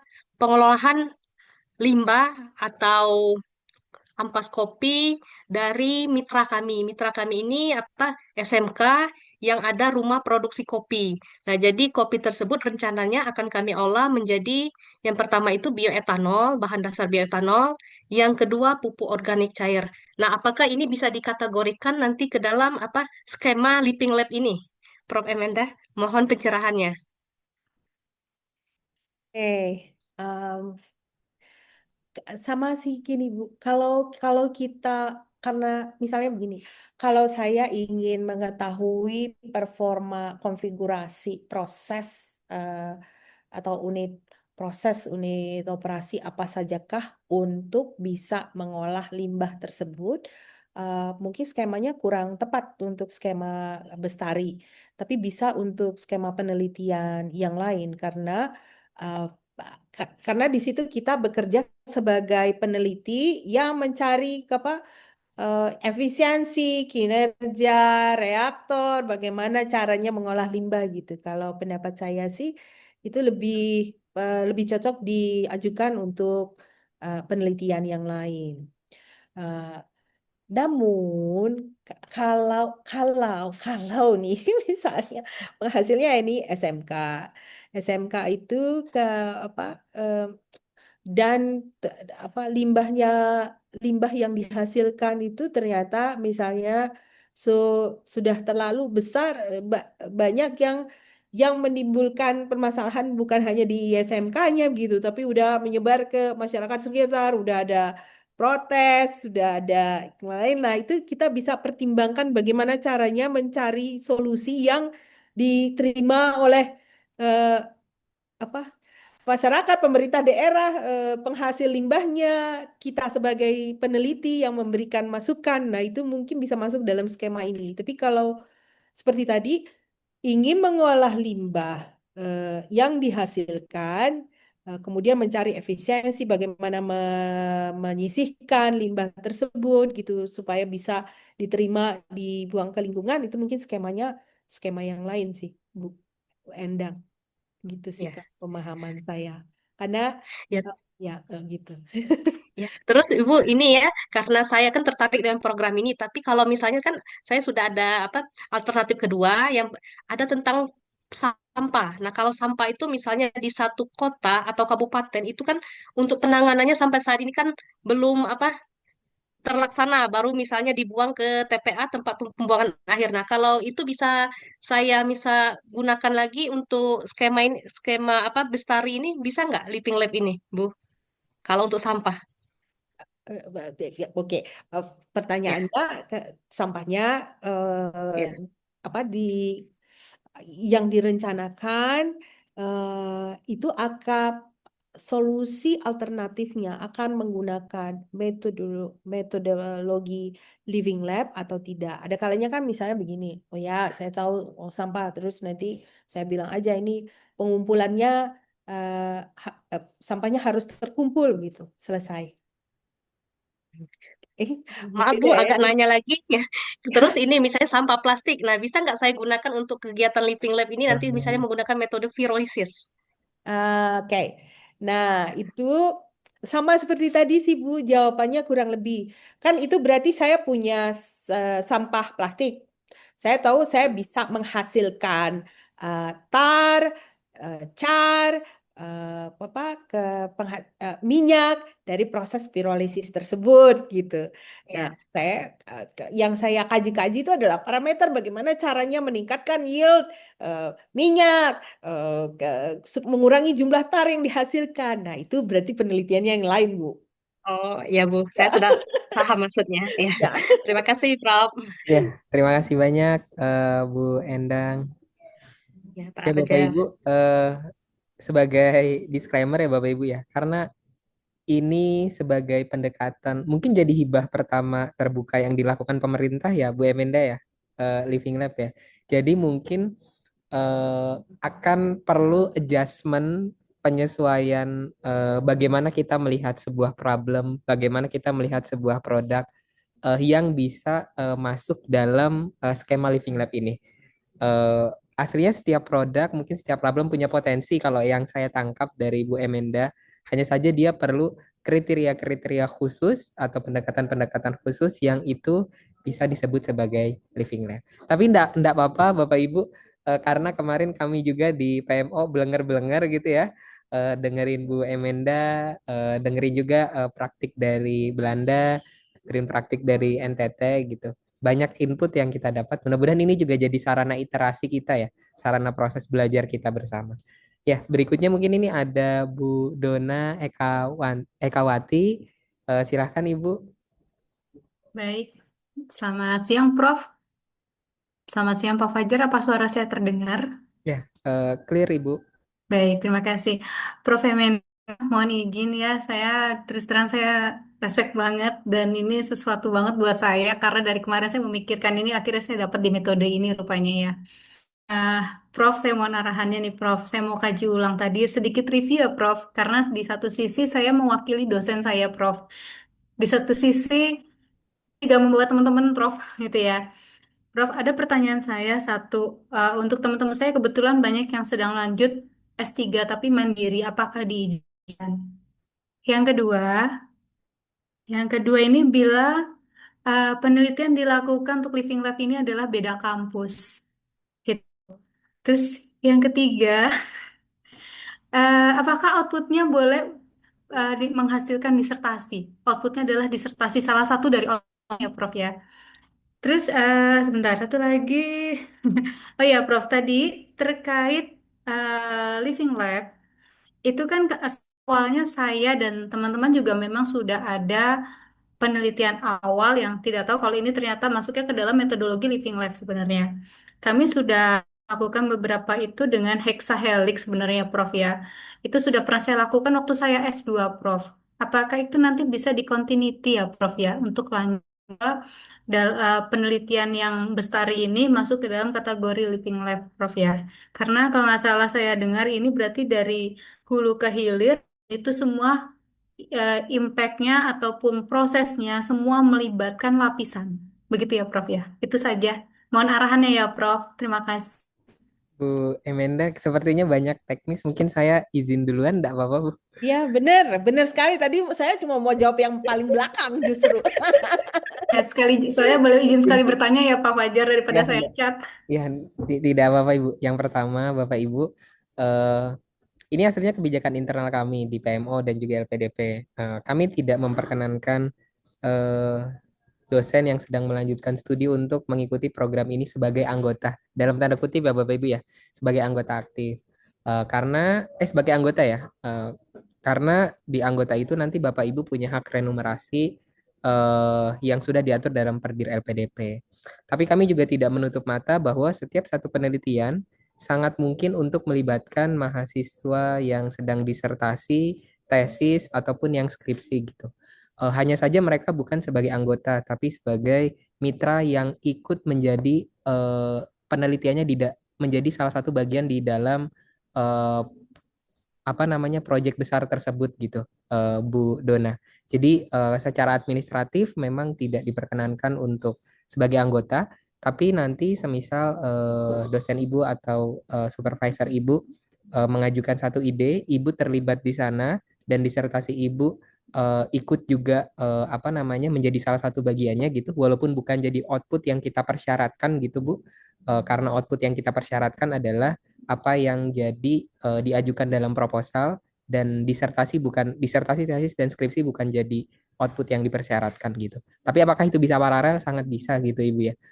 Karena kan beberapa bahkan penelitian kami di hibah-hibah sebelumnya itu ada satu proyek penelitian itu digarap oleh mahasiswa bersama-sama, walaupun mahasiswa tidak sebagai anggota aktif, tapi ada yang menyelesaikan beberapa skripsi, tesis gitu ya. Tapi kalau yang disertasi saya belum tahu. Mudah-mudahan ini jadi yang pertama gitu. Ya, misal nanti Bu Dona dan rekan-rekan lolos gitu ya melalui dosen aktifnya gitu. Itu mungkin Bu Dona. Ya Terima silahkan kasih, Bu Pak Fajar. Emenda. Oke. Yang beda kampus, Pak, belum? Beda kampus boleh banget Bu. Oke, siap. Boleh banget kalau itu Bu. Siap. Baik-baik, terima kasih, Pak Fajar. Monggo, Prof.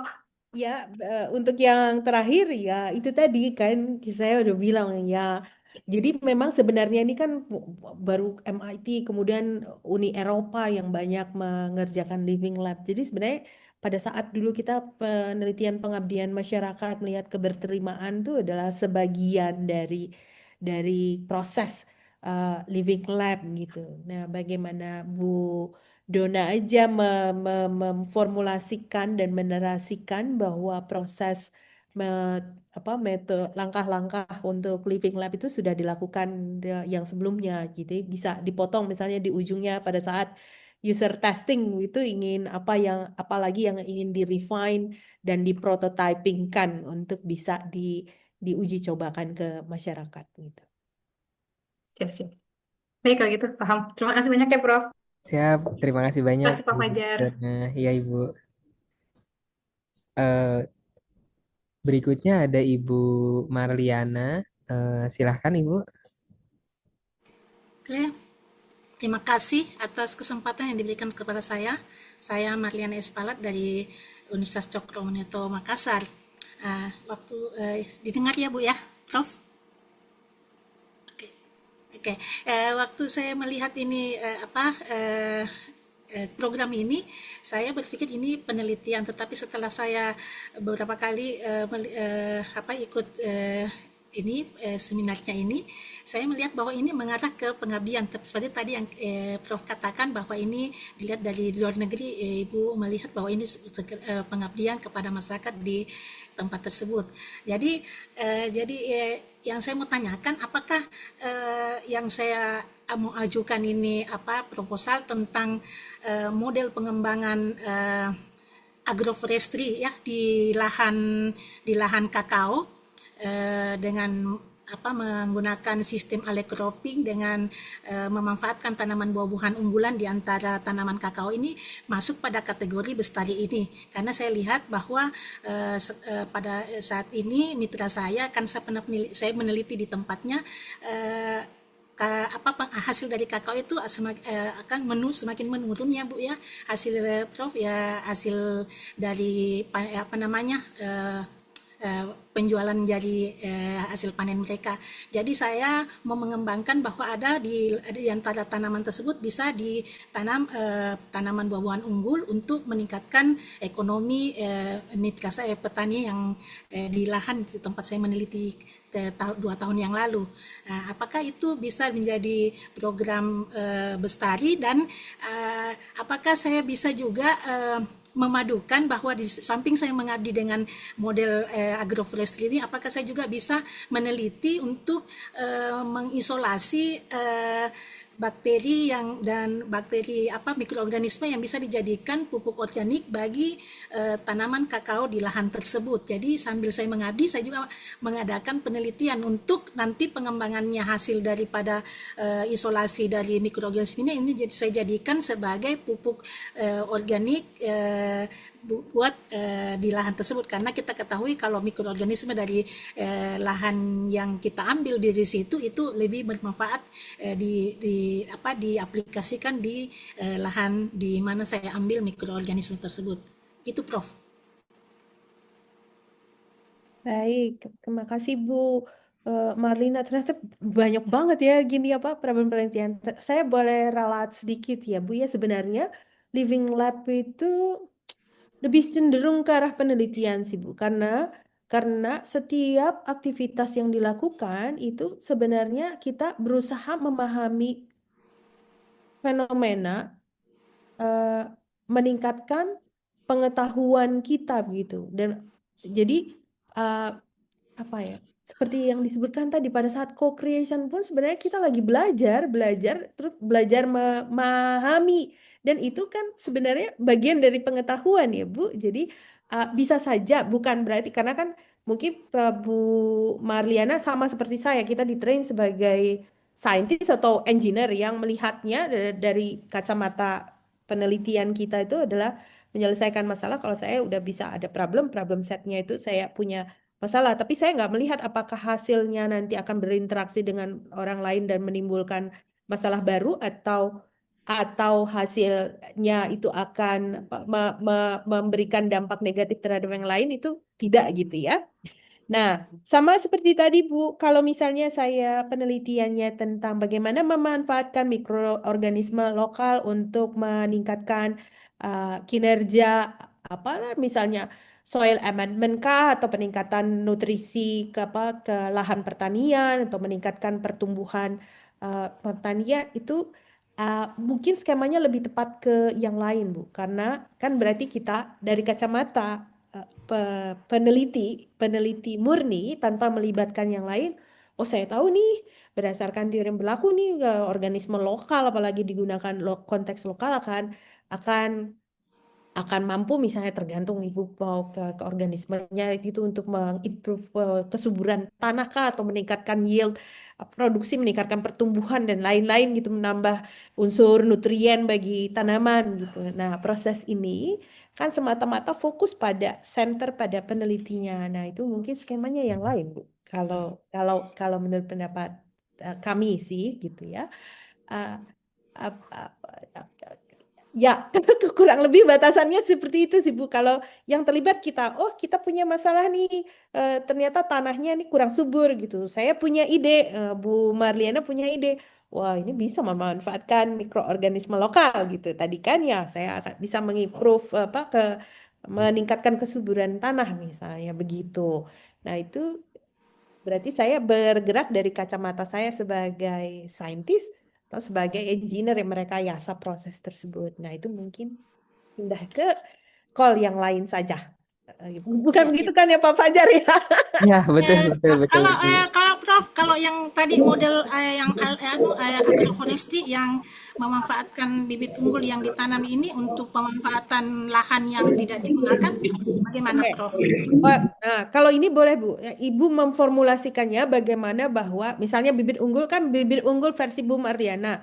Masyarakat bilang itu bibit unggul gak? Bagaimana keberterimaan nanti Ibu bisa tes.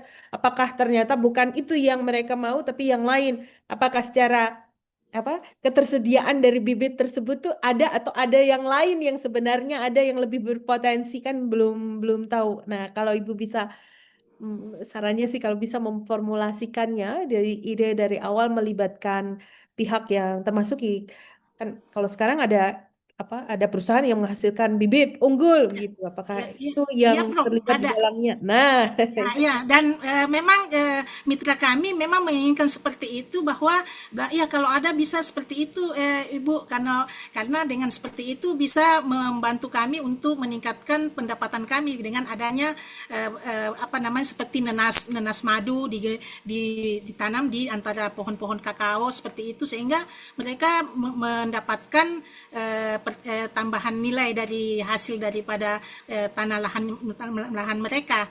Dan itu apakah itu bisa saya ajukan Prof seperti itu. Dan bibit unggul itu yang saya ambil bukan dari petani tapi dari perusahaan-perusahaan yang penyedia daripada beberapa macam bibit unggul buah-buahan yang ada di sekitar Sulawesi Selatan, Prof. Oke. Baik. Oke. Nah, kata kuncinya sih sebenarnya tadi Bu, kita ini di Living Lab tuh bukan riset pasar ya, bukan Ya, pasar.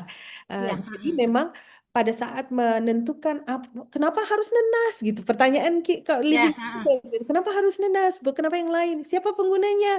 Mengapa penggunanya bilang, ternyata pada saat misalnya adalah salah satu tahapan awal dari ke Living Lab itu adalah memahami yang mana sih sebenarnya yang ditanam versi petaninya, versi penyedia bibitnya, versi ke pemerintah, versi ahli seperti kita yang mengetahui agronomi tanah misalnya begitu. ya, ya, Ya, Prof. lain-lain. Nah, itu kalau bisa diformulasikan ke arah sana, saya sih diajukan aja, Bu.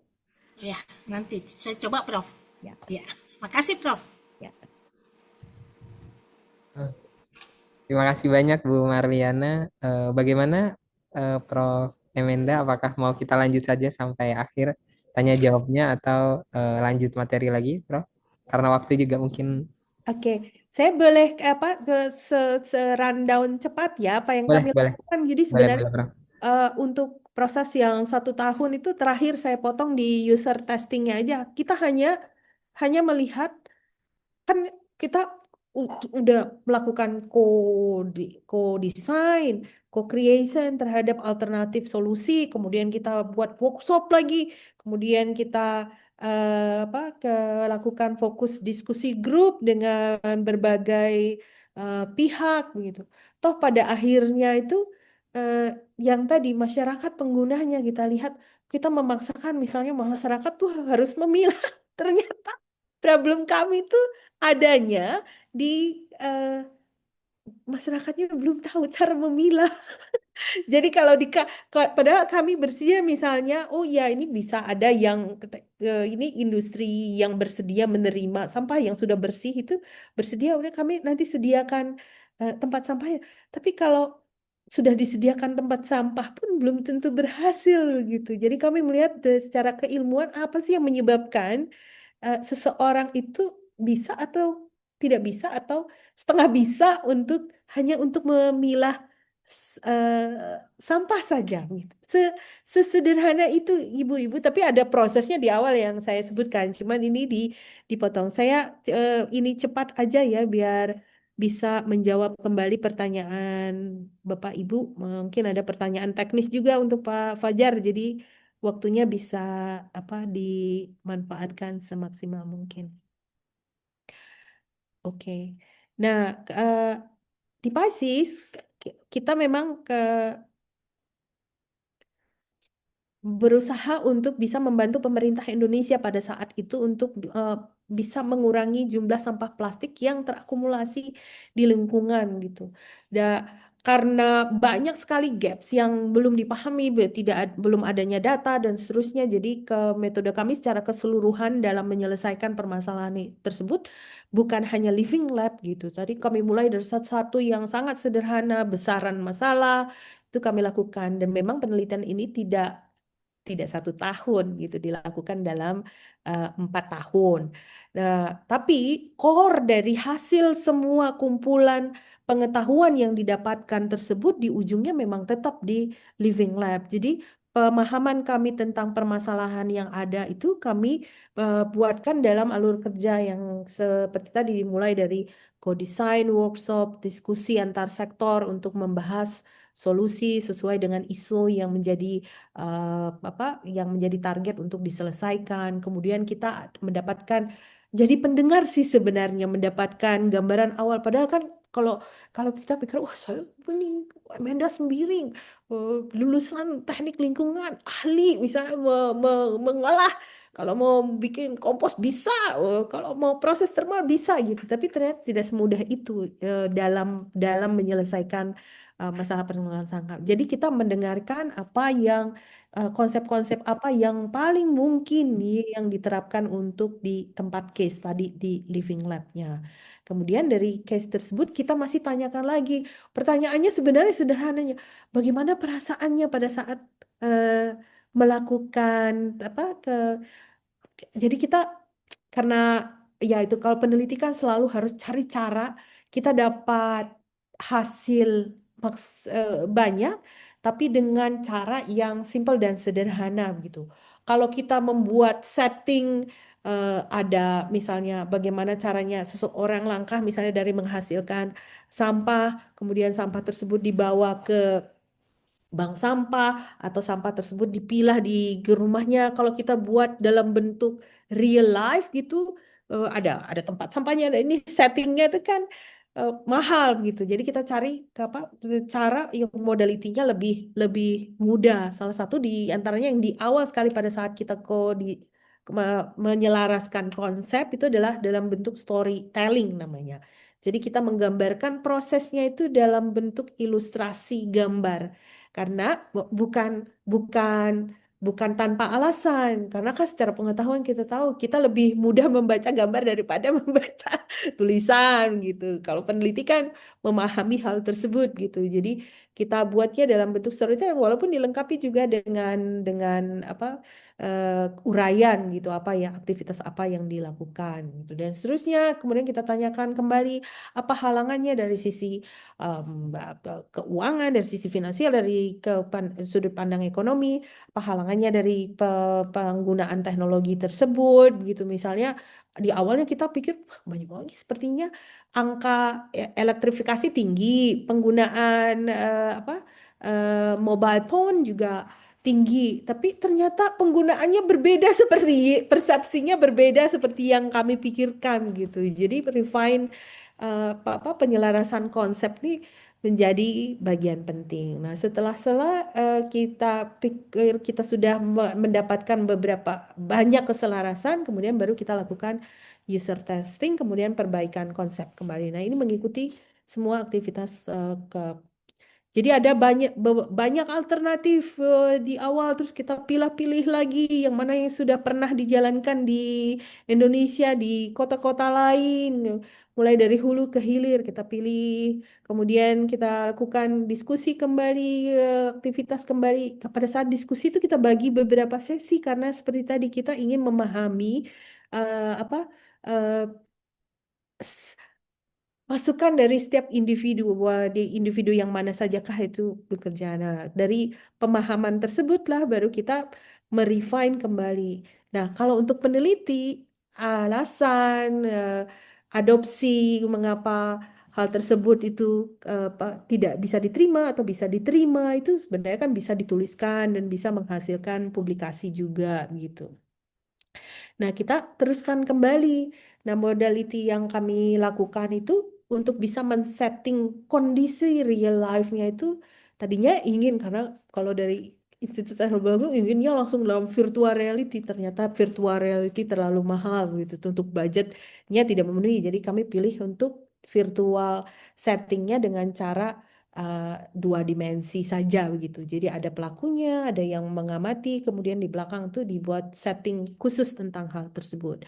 Nah, kurang lebih ini gambaran penataan ruang living lab-nya seolah-olah mereka pada saat user testing itu memahami dan mengerjakan apa yang akan dikerjakan nantinya sesuai dengan tujuan penelitiannya. Dan seterusnya, ini saya skip aja dan menghasilkan pengetahuan baru kita mengapa sih ternyata kalaupun sudah disediakan tempat sampah itu masyarakat tuh tidak bisa memasukkan sampahnya yang tepat ke tempat sampah yang tepat. Sesederhana itu sih masalah yang kami hadapi.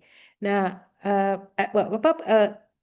riset problem yang kami buat selain yang untuk yang hulu berbeda lagi gitu ya, bagaimana experience-nya misalnya seperti orang tua zaman dulu kita coba juga itu apakah rantang bisa bisa bisa digunakan kembali, apakah misalnya apa masyarakat bersedia untuk datang bawa kontainer sendiri ya bawa bisnis sendiri untuk datang ke satu tempat kemudian beli dalam kecil. Nah, di balik itu semua kami memahami bahwa ada lokal konteks yang ternyata tidak semua masyarakat itu mampu membeli dalam bentuk bulky kan. Kalau secara pengetahuan kita tahu membeli dalam bentuk besar itu uh, akan mengurangi jumlah sampah yang dihasilkan gitu.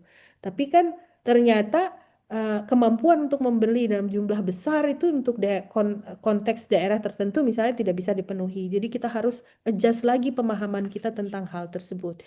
Kurang lebih itu Bapak Ibu yang yang kami lakukan dan iterasinya memang tidak sekali dua kali tapi beberapa kali dan dilakukan in-depth apa ya, interview gitu ya yang kami lakukan untuk masyarakat untuk melihat dan pada akhirnya oh ya satu lagi nih yang bagian penting karena ini adalah ekosistem hidup jadi kami membuka peluang untuk kesempatan menciptakan model bisnis baru yang bisa dihasilkan. Jadi kami bekerja sama juga dengan pada akhirnya setelah mendapatkan solusi yang di hulunya, kami bekerja sama dengan ini NVU. Jadi salah satu venture building studio nirlaba yang memiliki visi untuk sirkularitas. Dan lagi ternyata belum selesai juga apa yang kami kolaborasikan dengan Alner dan NVU ini pun masih perlu di-refine kembali untuk melihat apakah masih ada kendala dan batasan lain yang belum bisa dipenuhi. Dan kami menemukan beberapa temuan ternyata bagian tadi itu, bagian regulasi itu juga bisa mempengaruhi hasil dari apa yang kita pikir itu sudah bisa diadopsi oleh masyarakat, industri maupun pasar yang ada gitu. Oke, saya stop share karena udah tinggal 10 menit lagi. Kita lanjut lagi, Pak Fajar. Siap, siap Ibu. Terima kasih banyak Bu Emenda. Mungkin kita lanjut lagi Bapak Ibu untuk tanya jawabnya. Silahkan Bu atau Bapak Sarifin dari UNW Mataram. Ya, terima kasih. Mohon maaf sebelumnya ada sedikit masalah dengan video ini sehingga tidak nampak dia walaupun sudah dinampakkan. Mohon maaf sebelumnya. Ya, terima kasih atas kesempatannya. Ini kami ingin melakukan kegiatan terkait dengan kegiatan pertanian. Sebagaimana kegiatan pertanian ini kan sudah di kalangan pemuda makin lama makin menurun. Sehingga dan apa namanya yang akan kami lakukan ini adalah untuk urban farming. Urban farming. Nah, salah satu urban farming sumber pupuknya itu ada dari pengelolaan sampah. Nah, ini kan dari urban farming, kemudian dari kebijakan-kebijakan baik dari pemerintah, dari apa namanya stakeholder. Nah, yang di sini terkait dengan pelajar. Nah, pelajar ini kan ada tingkat SD, SMP, SMA. Nah, ini bagaimana cara mohon sarannya, bagaimana cara meng-create antara pelajar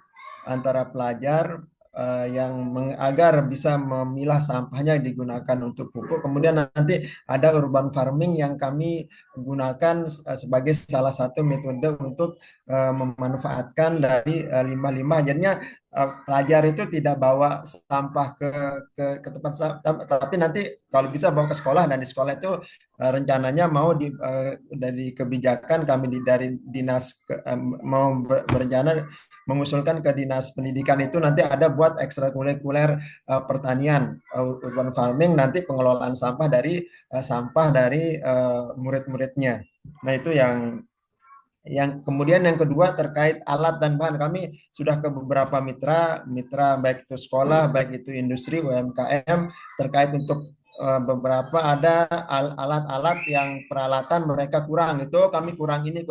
Sementara sistem yang harus kami jalankan harus ada beberapa alat yang kami harus tepati. Nah, untuk pengadaan alat itu apakah bisa dimasukkan untuk, kalau bahasanya nanti kalau kita sudah mulai di percontohan 1-2 sekolah nanti kita beli alat, apakah alat itu termasuk di yang ada di RAB-nya yang 65% itu, atau bagaimana model pengaturan untuk pembelian alat untuk melengkapi untuk di mitra UMKM atau di mitra sekolah yang akan kami jadikan sebagai beberapa sekolah yang pilot project untuk kegiatan yang kami lakukan. Ya, terima kasih. Bu Emenda mau sekalian disatukan sama Bu Emma mungkin ya Bu ya, biar nanti waktunya cukup gitu. Ya, silakan singkat mungkin Bu Emma biar Assalamualaikum warahmatullahi wabarakatuh. Mungkin saya ini pemula juga nih. Gini, Prof, saya mau bertanya. Sebetulnya sebetulnya yang fokus mitra, apakah misalnya bisa mitra itu masyarakat langsung ya, melalui PKK atau apa gitu. Karena kami ini dari Fakultas Farmasi ininya fokusnya ke kesehatan ya. Jadi kami mau melihat permasalahan terkait satu mitra kami itu ke arah misalnya penyakit metabolik gitu ya. Nah, di sana itu komoditas yang mereka hasilkan itu kebanyakan singkong. Nah, di masyarakat singkong ini dimanfaatkan Kesehatan sebagai produk-produk tape atau biasa. Nah, kami ingin berinovasi bahwa di masyarakat ini untuk memperbaiki kesehatan mereka, membuat inovasi produk yang memang bisa memberikan nilai glikemik yang rendah sehingga bisa dikonsumsi ataupun itu pun bisa jadi apa ya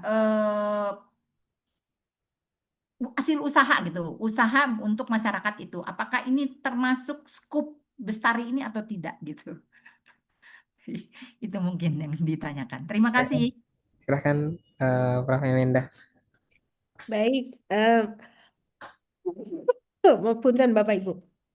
Jadi untuk Pak Sarif tadi eh, selama ini Pak tadi kita bukan apa namanya bukan survei apa pasar gitu, harusnya sih bisa, apalagi melibatkan banyak aktor ya, itu kata kata kuncinya. Tapi kalau secara administrasi mungkin Mas Fajar yang lebih tepat menjawab tentang alokasi berapa persentase untuk peralatan, Ya, aman. numerasi dan lain-lain, itu mungkin Mas Fajar yang bisa jawab ya, Pak.